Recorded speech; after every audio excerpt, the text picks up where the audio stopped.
कहानी उन आम घरों की है जहाँ खाने वाले तो कई, लेकिन कमाने वाला एक मर्द ही होता है। बावजूद इसके उससे उम्मीदें कम नहीं होती। देखिए जी, सामने वाले वर्मा जी कैसी अच्छी तरह से सफाई करते हैं छुट्टी वाले दिन अपने घर की, और एक आप हैं। अरे यार, उनके पास कार है, ऑफिस पास में है और हफ्ते में 2 दिन की छुट्टी होती है, तो फर्क तो पड़ता है ना।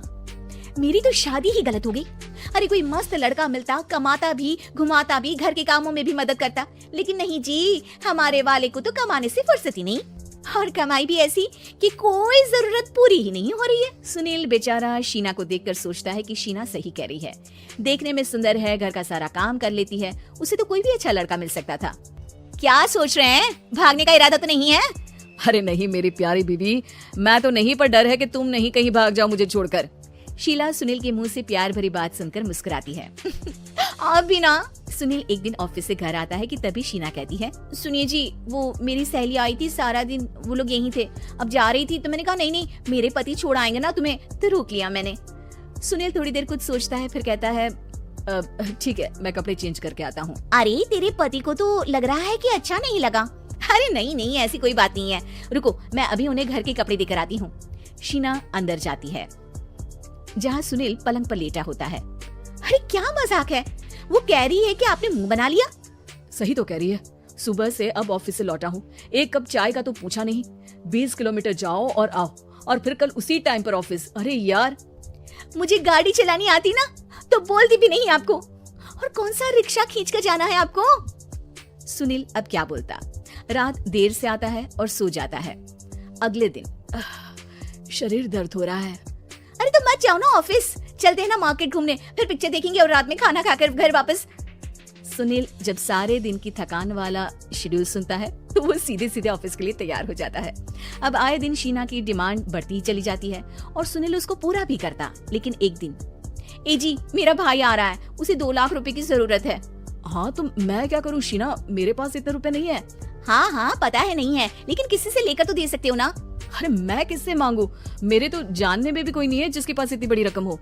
तभी वहाँ शीना का भाई शीनू आ जाता है। जीजा जी कैसे हैं आप? अब मैं ठीक हूँ शीनू, अचानक इतनी बड़ी रकम की जरूरत कैसे पड़ गई?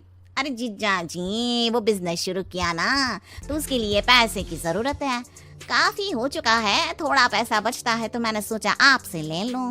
अब देखो, मेरे ऑफिस में कुछ लोग हैं जिनकी सेविंग अच्छी है, मैं उन लोगों से बात करके देखता हूँ। सुनील ऑफिस से किसी से पैसे लेकर शीना को दे देता है।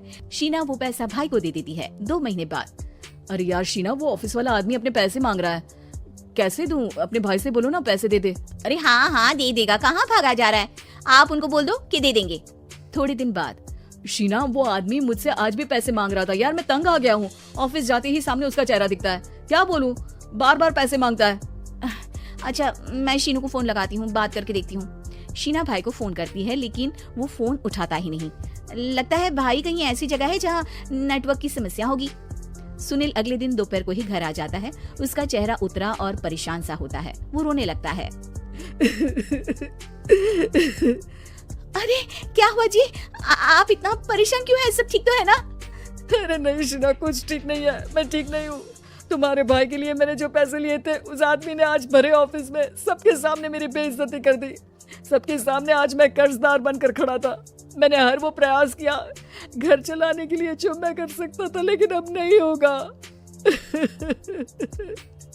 वो फिर रोने लगता है।